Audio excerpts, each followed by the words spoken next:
starting. There we go. Alrighty. Let's get rid of this. Save. Let's get rid of this. Let's find that. Okay. That's the one. Okay. Phew. We are going to go to page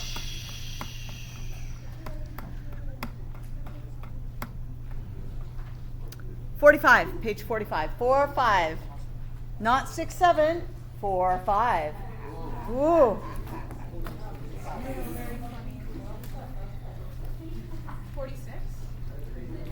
46.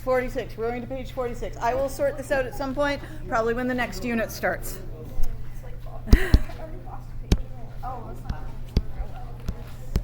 If you are missing any pages, I can give you my copy and you can take them.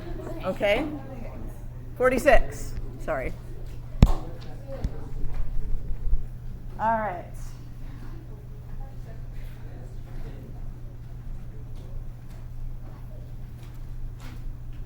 Don't forget, tomorrow, what do you have tomorrow? A quiz on particles. Quiz on particles tomorrow.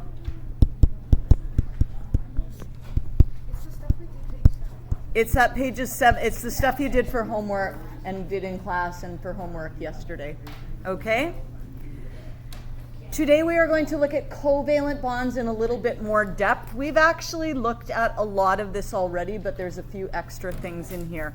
So here is our covalent bond. This is a hydrogen atom. You can recognize that it is a hydrogen atom because it has one proton and one electron. And when these bond, because they are both what type of element? They are both nonmetals.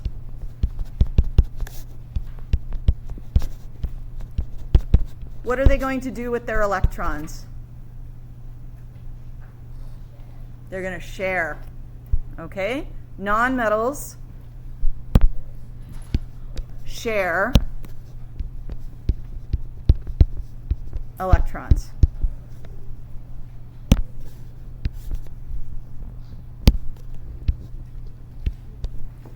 All right.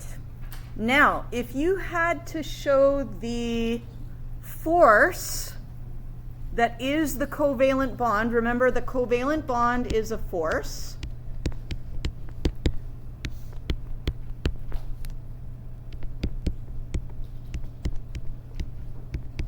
What type of force?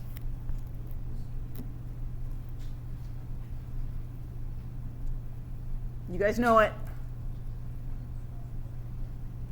Starts with an E. It's an electrostatic force.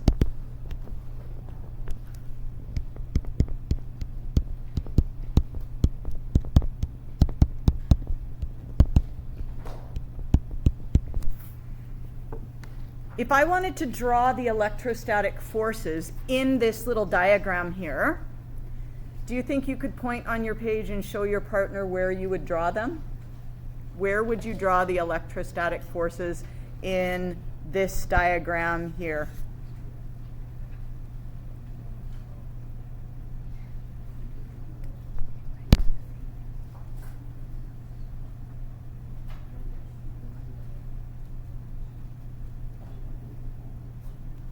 Okay, so what it's going to look like is it's going to look like this, and this, and this, and this. Okay, that is our electrostatic force.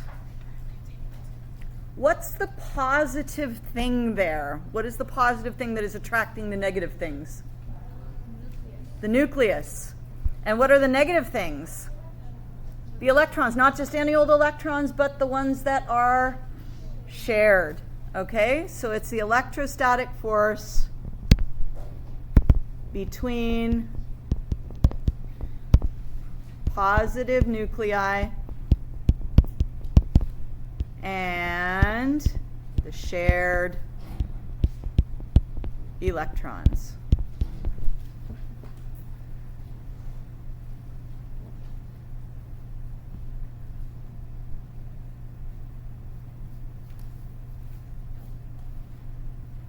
We good? Excellent. Now, this is the electron cloud model.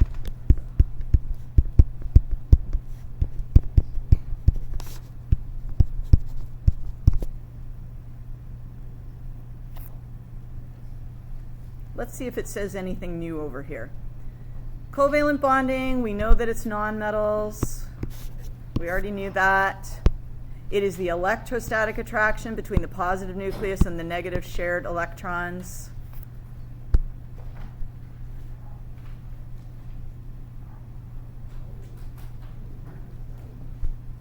So you can see the attraction here. So you could draw it this way as well. This would also be fine. Okay? The reason they share electrons, and this is an enriched concept. The enriched concept is called electronegativity. Whoa, that's a huge word. Electronegativity.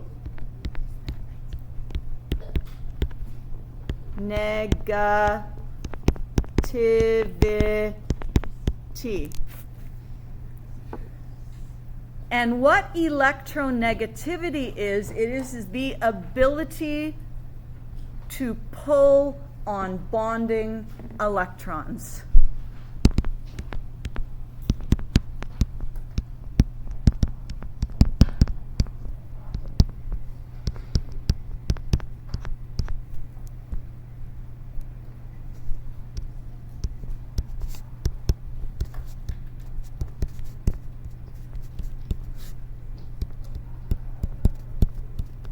If you have a high electronegativity, you're good at doing that.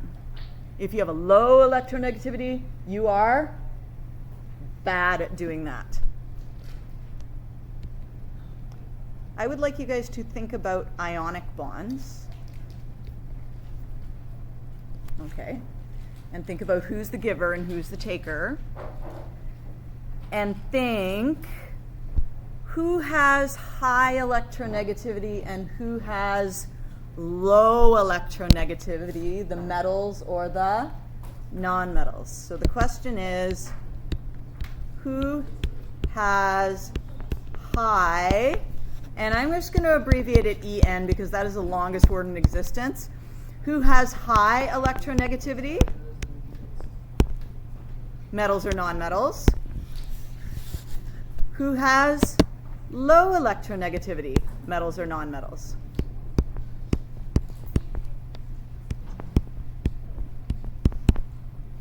Have a chat with your neighbor and see if you can figure that out. High electronegativity means you're good at pulling on electrons.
Your brain is fried? How many people think they might know the answer? You don't have to answer it, just maybe know the answer. I got one. Have a chat about it. think about ionic bonding. What happens in ionic bonding? What happens with electrons in ionic bonding?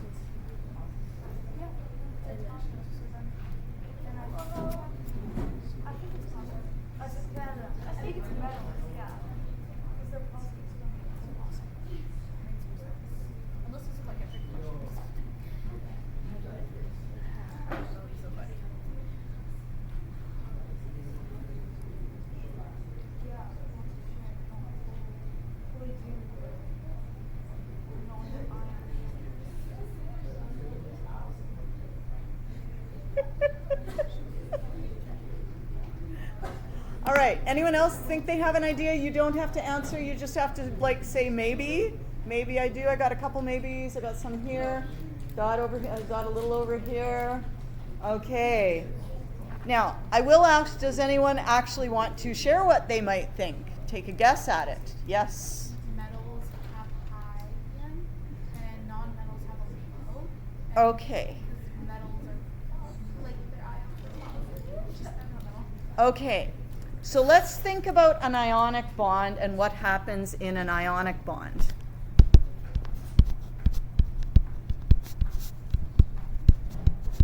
We have our metal. Say we have sodium.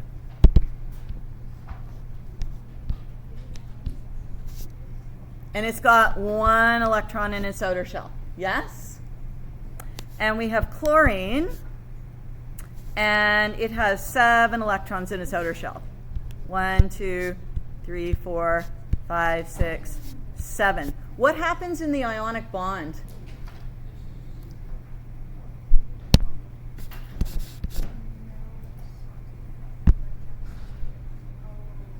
The metal gives, and the electron and the non-metal takes.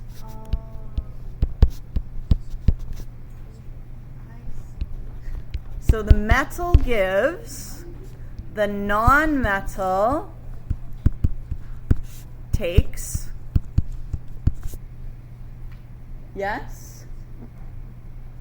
So if the metal is giving and the non-metal is taking, who's better at pulling electrons? The non-metals are better at pulling electrons.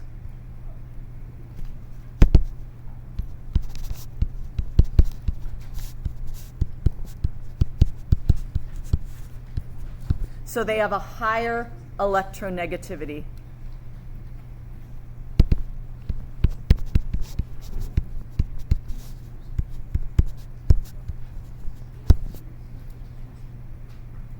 Now, if you like little brain puzzles like that, and you're okay with not always knowing the answer, but you like thinking about things like that, then when you get to grade 11, you might consider taking an enriched science or 2 or 3.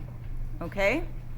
So when you get to grade 11, you get the choice of which science you take. I'm just going to do like a little course selection right now, and then we'll review it in January, because I just happen to be thinking about it right now. Do you guys know what your choice is for next year? You don't have a lot of choice. You get to take Science 10, or you get to take Science 10 enriched, and that's it. So it's very much like signing up for Science 9, except for Science 9 had no enriched option. Okay? Now, in order to go into grade 11 enriched courses, you do not have to have taken Science 10 enriched. You can go from regular Science 10 to enriched 11 courses. Is good? So you can take whichever one you want next year, whatever works better for your schedule, whatever, and it doesn't affect anything in grade 11. Okay? Do you guys want to know what your grade 11 choices are? Yes. Okay. Your grade 11 choices, let's make this smaller and let's add a page here. Your grade 11 choices are, and you need to take 1 grade 11 science in order to graduate. Okay, 1. I'm going to mention chemistry first because that's what I teach. Chemistry. 11. Biology 11. Except for it's now called life sciences because our government ministry likes to give everything complicated names. It's the same as biology. It's the same course as before. They just call it life sciences now. It's like there used to be a course called Math 11. Now we have all these different maths, right? And there used to be a course called English 10. And now it's like English 10 new media, English 10 da-da-da-da. Do you know what I mean? There's all these. And God help you, in biology 12, it's called anatomy and physiology 12. They can't just call it biology 12. They like anatomy and physiology. Oh my God. Okay. Anyway, that's what it's called. So if you were to select this, that's what you're looking for. But if you're like, where's biology?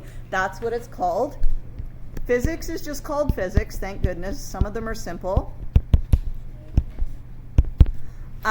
We also have environmental science.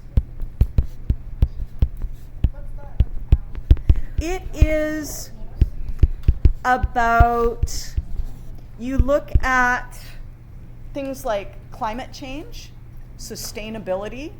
You look at how people interact with the environment and how the environment interacts with itself, right? So you would be looking at cycles of matter. So there's the carbon cycle and the nitrogen cycle and various things like that. But you would also be doing some project-based stuff around, what is your impact, what is your carbon footprint kind of thing, and that kind of thing. It's actually very, very interesting. Yes? Nice. Yeah, exactly. Okay, so we have chemistry, we have biology, physics, environmental science. If you take any of these, you can go to any post-secondary that you want to. Okay? Now, if you want to go into sciences, you would probably take more, right? But if you're like, I don't want to go into sciences, I want to be an artist, I want to be a lawyer, I want to be a psychologist. Well, psychologist, you might take a little bit more biology, right? Because it has to do with the brain. I might take anatomy and physiology. But all you need is a grade 11 science. There is also an option. Let me see if I'm getting the name right. Yes, Science for Citizens. And this is the course you take if you're going to, for whatever reason, have difficulty passing one of these others. Yes? So normally that would be someone who has challenges in attending school regularly, right? Because of whatever circumstances are in their life. We have people like that, right? Or it could be someone who just has, like, the other courses just seem really complicated and they're like, my God, like, I just don't need this stress in my life. It's very hands-on. There's very little homework. Okay, so Science for Citizens 11 is a good option. It does mean that you can't choose to go to a university, okay? But you can do, like, other things. Do you know what I mean? Like, there's colleges, there's trade schools. Like, it doesn't cut you off from any of those things, okay? But if you want to go to university, don't choose number 5. Other than that, all of them are good options, and they all have options in grade 12. Also,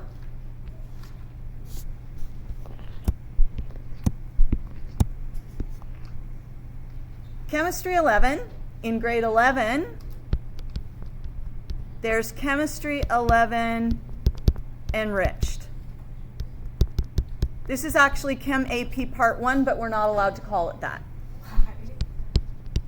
Do you have to take it to take AP? Yes. Okay, so we're not allowed to because the College Board says if you're not writing an exam at the end of that course, you're not allowed to call the course AP. Okay. They're the people who have the rights, the trademark to AP. So they say you're not allowed to call it that, which causes all sorts of confusion. Again, for biology, same thing. There is Biology 11 Enriched, which is the same thing. It is Bio AP Part 1.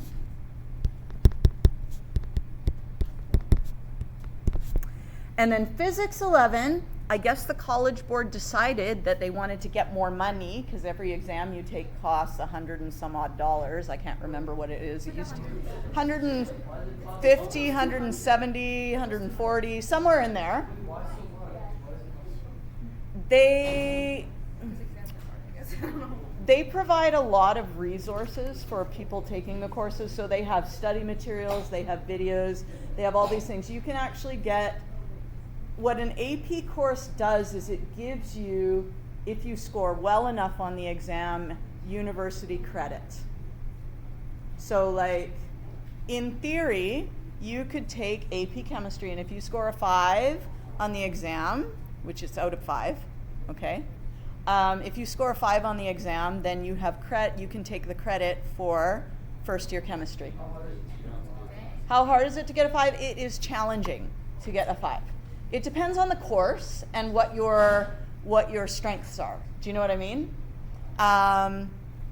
Apparently, one of the hardest ones is Mandarin Chinese, except for that lots of people score 5s because they already speak Mandarin Chinese. But if you were a second language learner of Mandarin Chinese, it would be one of the hardest exams. But lots of people score very well because it is their mother tongue. Yes? You got this. Chemistry is considered one of the hardest because it has a big curriculum, but it's not the hardest intellectually. Physics is considered hardest because intellectually it's really hard. Like it just is, okay, by the time you get to that level. But like I said, the College Board decided that they wanted more money, so they actually have an AP Physics 1 with its own exam. And then in grade 12, you would have AP Physics 2, and it has its own exam. Okay? But for biology and chemistry, you don't take the exam until you've taken the grade 12 part of the course, part 2, as it were. Okay? Environmental science, we don't offer AP Enviroscience here, but we do have Environmental Science 12. Science for Citizens is just like that, it ends there.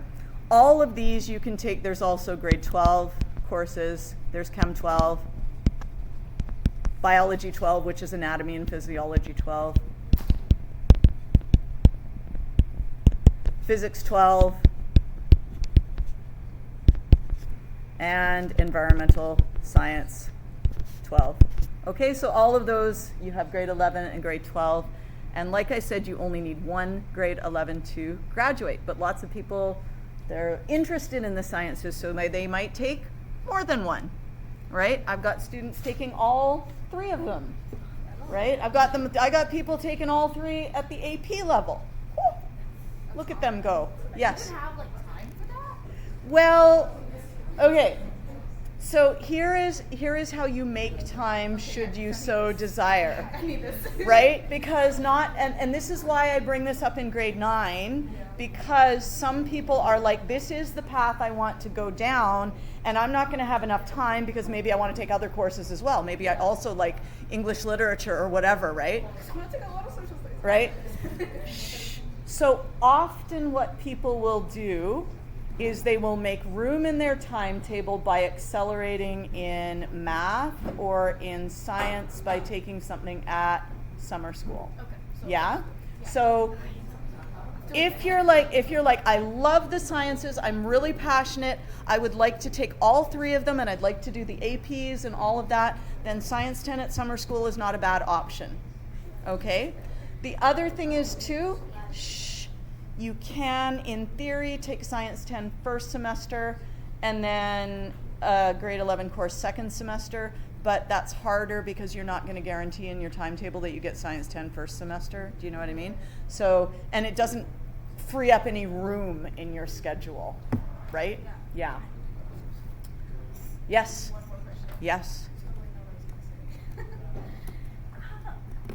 you might want to come back to me later. Okay. I know I have something to say. But Yeah, I'm also going to do a quick review of this in January just before we finish our course, because course selection takes place in, I think it's the first week of February or something like that. Yeah, first couple weeks of February. Yes. Okay, I finally remembered what I was going to say. Yes. Is there like a how many courses can you take in summer, and how long are these courses in the summer? In the summer, they last somewhere between 5 and 6 weeks. I can't remember right offhand. And there is space for a morning and an afternoon if you want to.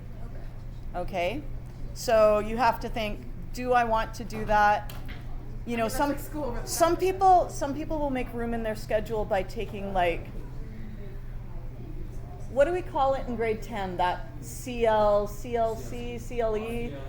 Some people will take CLC like either online or at summer school. That's another way to free up a slot in your schedule. And for most of you, you won't have to worry about that. You'll be like, I take summer science 10 next year, and then that's it. That's all I have to worry about, and then I can make my decisions about grade 11 in the grade 11 year. Yeah. So this is just information for the people who are like, you know, I would like to, yeah. One more question. Yeah. Do you, like, how do you communicate to your counselor, like let's say before course selection week, do you communicate to your counselor, like, I'm thinking if this class is offered during the summer, I just wanted to tell you, like, I'm probably going to take it, and I want to do, like, an advanced course. You don't have to do that at all. The way the system works, you can sign up for anything, which causes problems because sometimes people press the wrong button. I've had students who have not taken Science 10 signed up for AP Chemistry because they pressed the wrong button. Do you know what I mean? So what I would do is if you are wanting to take, say, Science 10 at summer school, you just sign up for whatever grade 11 course or courses that you want, rather than for Science 10. Yeah? Any other questions? We're good? Okay. Like I said, for most of you, sign up for Science 10 or Science 10 Enriched, and that's in your life is easy. Okay? All right, going back. Where were we? Where were we? Bonding. There we go. No, that's not it.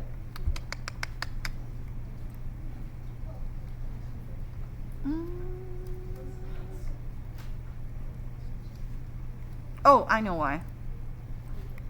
There we go.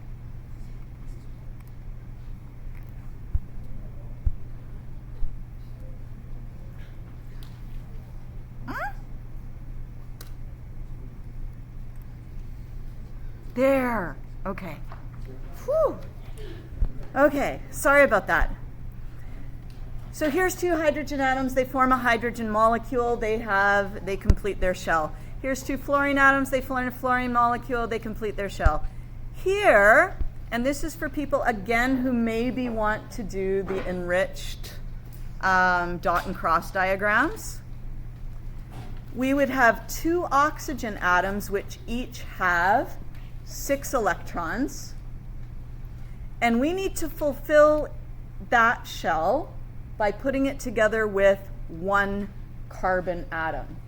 Do you see how, in order to fulfill both the oxygen and the carbon, we would need to have these 2 electrons and these 2 electrons.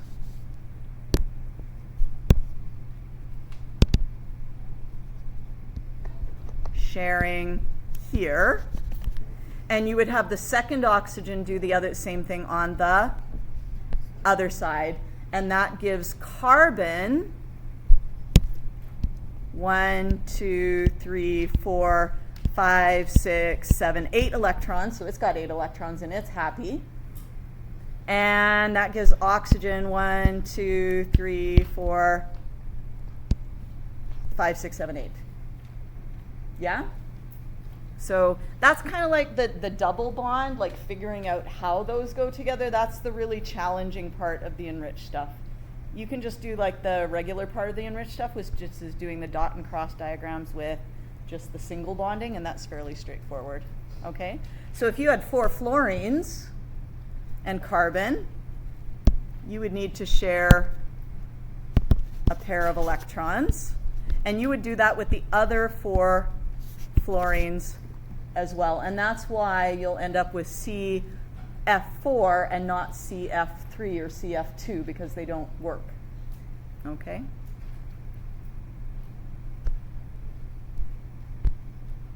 Molecule, 2 or more non-metal atoms held together by covalent bonds.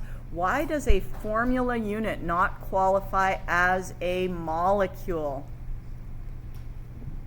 Remember, a molecule is two or more nonmetal atoms, and they're held together by covalent bonds. What is a formula unit made of? It's held together by ionic bonds.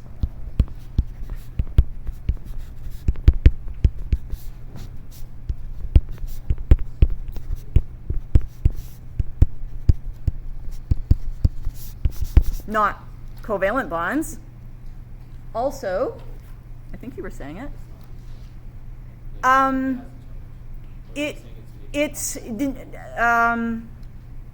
It doesn't have an overall charge. So if I had like calcium fluoride, the calcium has a charge, the fluoride has a charge, and the fluoride has a charge, but it's overall it's neutral.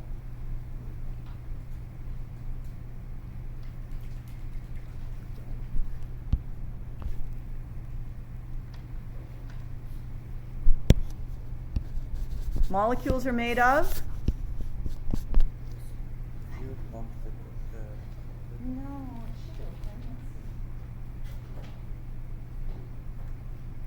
only the right hand one opens. And then the left hand one you have to there's and there.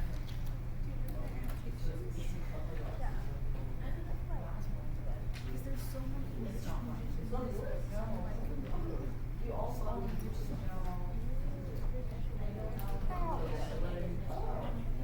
It's also because it's not in here, so I'm just kind of like, Really? I don't think you care that much. You left it right here. I left mine. Okay. Molecules are made of atoms. What are formula units made of? Ions.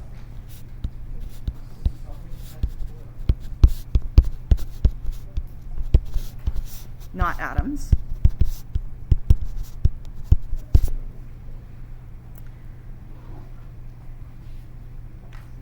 And also,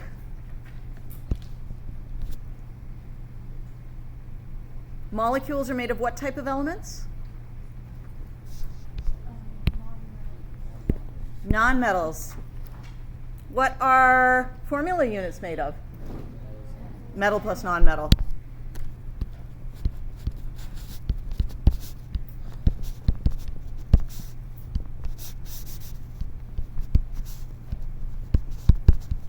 Not just nonmetals.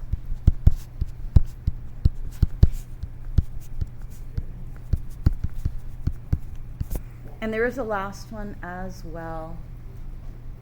But that one's really tricky. It's like a double black diamond. Yes?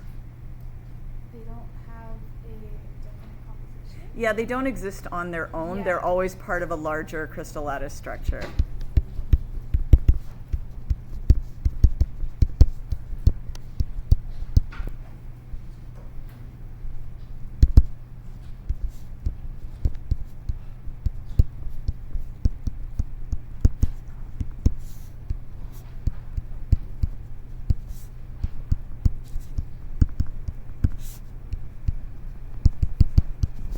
Okay, molecules exist on their own.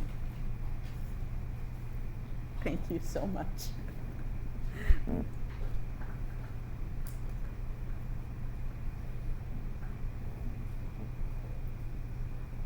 So are we good?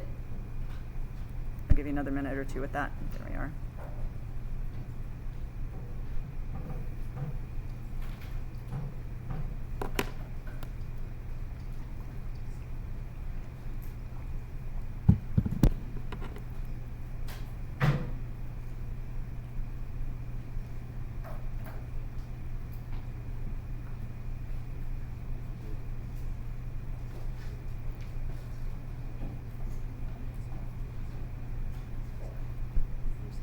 Okay, why does a formula unit not qualify as a molecule? Because it's got ionic bonds, made of metal and nonmetal.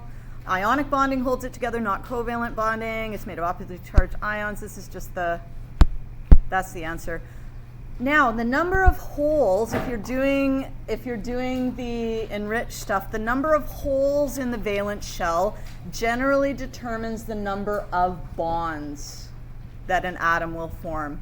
So if you have hydrogen, how many holes are in the outer shell of a hydrogen atom? Just one. One hole, therefore one bond.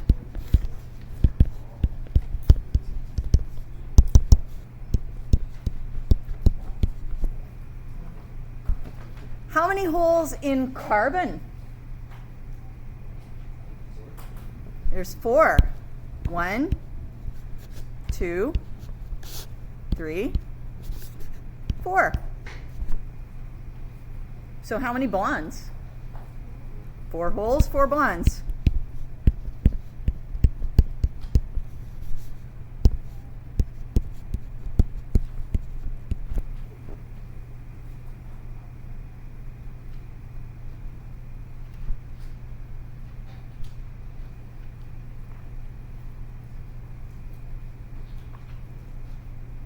And you can almost fit them together just like little jigsaw puzzles, right? You can be like, these two can go together, these two can go together, these two can go together.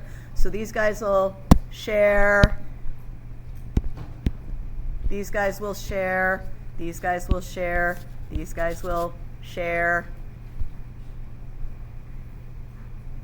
And if we were to draw it all put together, and if you're doing the dot and cross, you should maybe, instead of having the hydrogens be circles, you could make the electrons X's instead. Those would be your crosses to show that they're different. And your hydrogen then would go like this.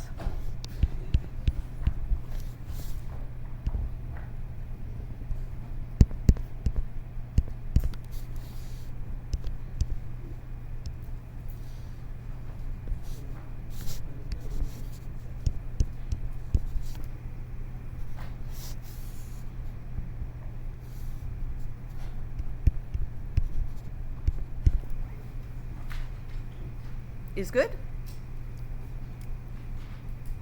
Like I said though, that's totally enriched stuff. You don't have to be able to draw those. Here is nitrogen. How many holes? 3. 1, 2, 3. Hydrogen has 1 hole each. So you just fit them together, just slot them together. And let's change our hydrogen's electrons into X's so that they look different from the nitrogen, so you can see the difference when they bond. What would we draw over in the bonded structure? We'd draw in little X's here, here, and here. Those show the electrons that came from hydrogen. And then you would just draw the hydrogen atoms here, here, and here.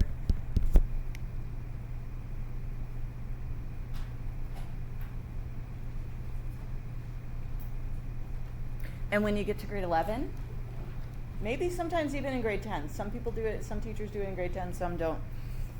You'll get rid of all the circles and you'll just put the dots on the top, bottom, side, and you just put the dots together. And we call them electron dot diagrams, and it just saves circles. Why don't we do it here? Because you guys are used to the Bohr model and it just takes time to go that extra step, right? And actually, to be honest, most teachers don't do this in grade 9 even. So, you know, we're kind of like going a little ahead. Here is water. Same thing. Oxygen only has 2 holes, so it's going to have 2 bonds.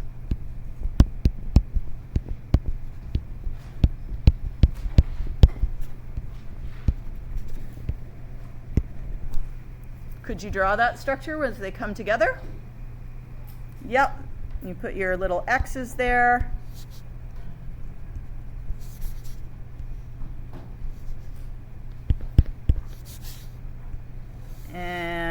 X there, and we're good to go.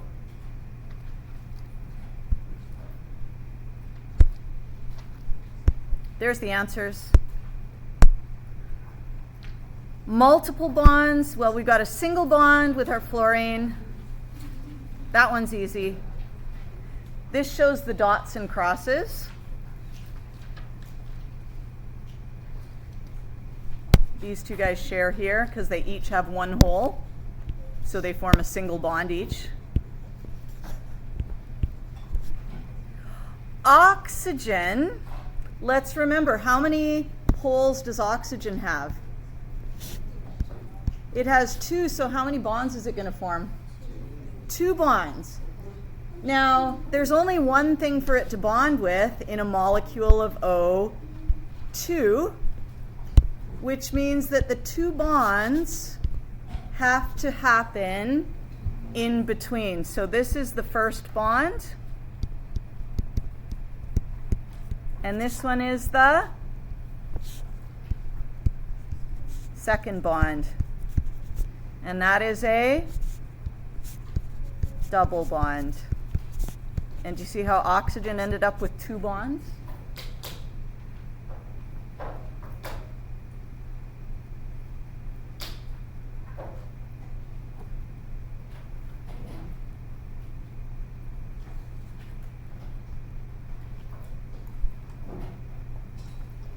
Here's nitrogen. How many holes in nitrogen?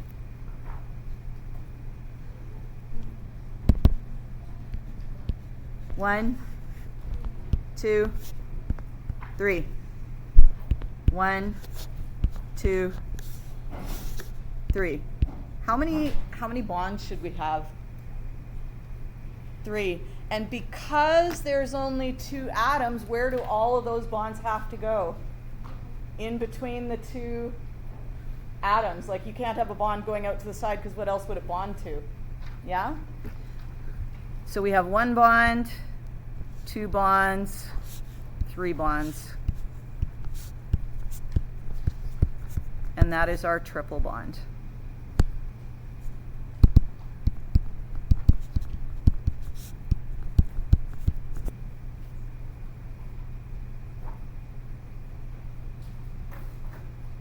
Do you guys remember the strength of the bonds? The more, the stronger. Yep, 1 bond is strong, 2 bonds is stronger, 3 bonds is the strongest.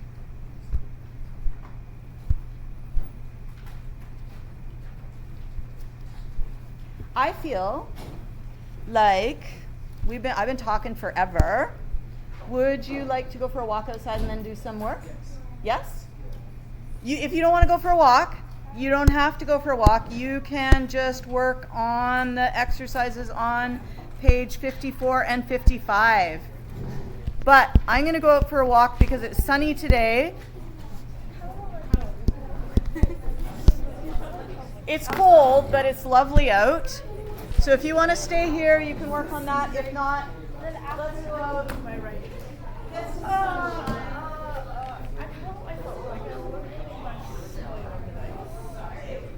I also need a staple. I need to staple by hypothetical. Staple by hypothetical. Should I wait until I finish my 4 hypotheticals? What are you? Is this like science notes or is this like you writing? It's not either. Don't show me.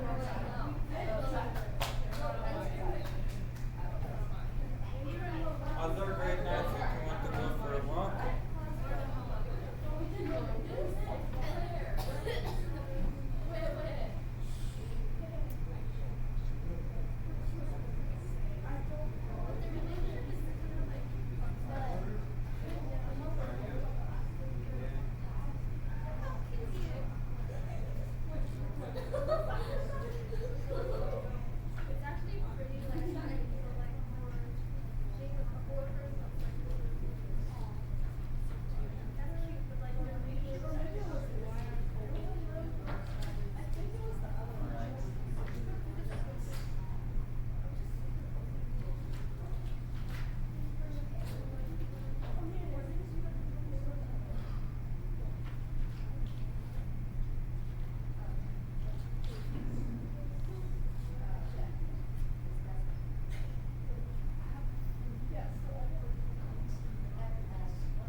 couple questions I'm going to get you to omit in here because we've not covered them yet. Okay, so I'm going to put them up here, the ones that you don't need to do. I think we're going to omit 2B.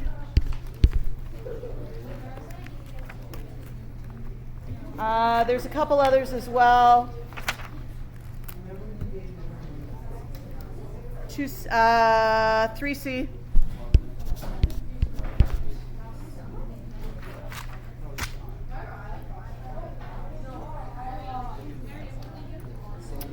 haven't started yet.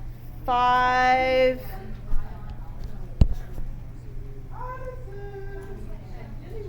7. Why is there 2, 3 C's?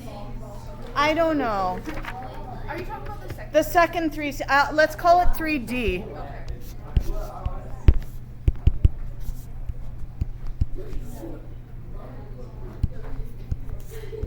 Draw an electron cloud model representing. There's 2 3Cs. It's the second 3C. That should actually be 3D. Cloud representing. How do you do that? That's confusing. Like, isn't it awkward?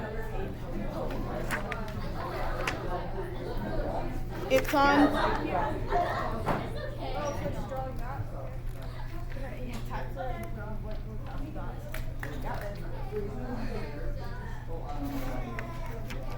It's on page 47. 46. It's on page 46. Sorry.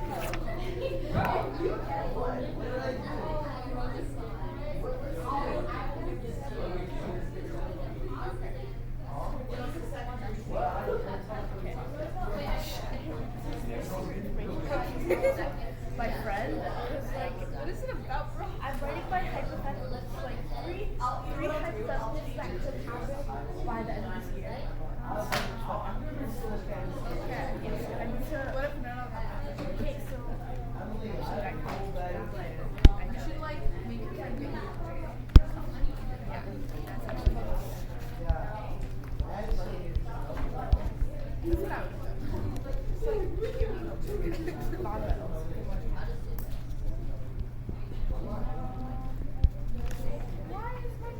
And you're going to study for your quiz, right?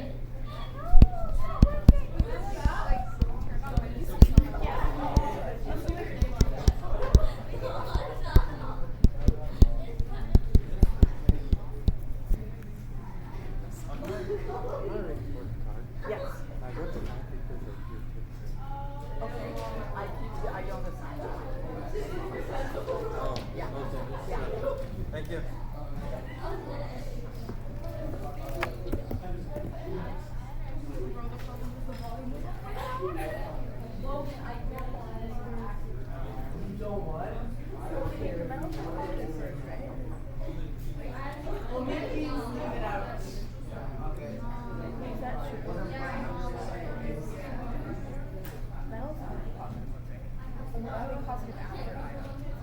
See, a positive metal and a negative non-metal. Yeah.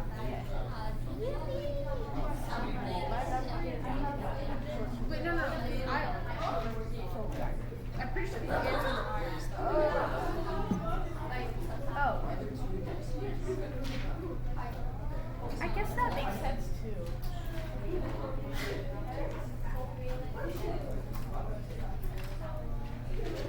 What's happening?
just didn't know.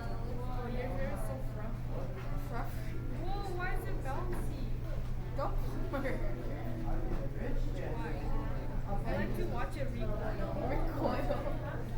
It looks like slow. Yo, I wish like I used to have much bouncier. Whoa.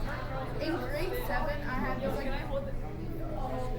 Whoa, I can hold it like a freedom. When my hair is like all messy, you can do the same thing. Your hair looks like can you be a sheep? Are you a sheep? Exactly. That's what I thought.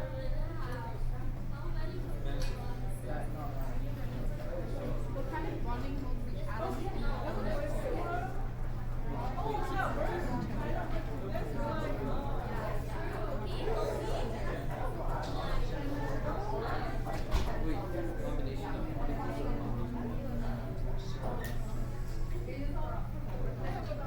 Yeah, that's all. You're gonna go get us our phones. No. I put the balloons.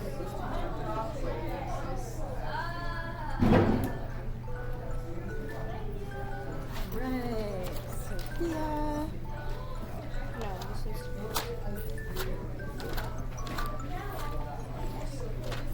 Okay, fantastic. Beautiful, wonderful. Thank you so much. Excellent. Okay.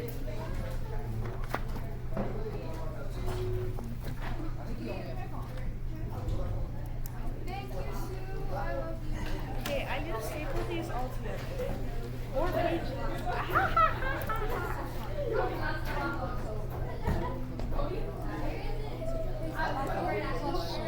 Yes. Page 70 to 40. Yeah.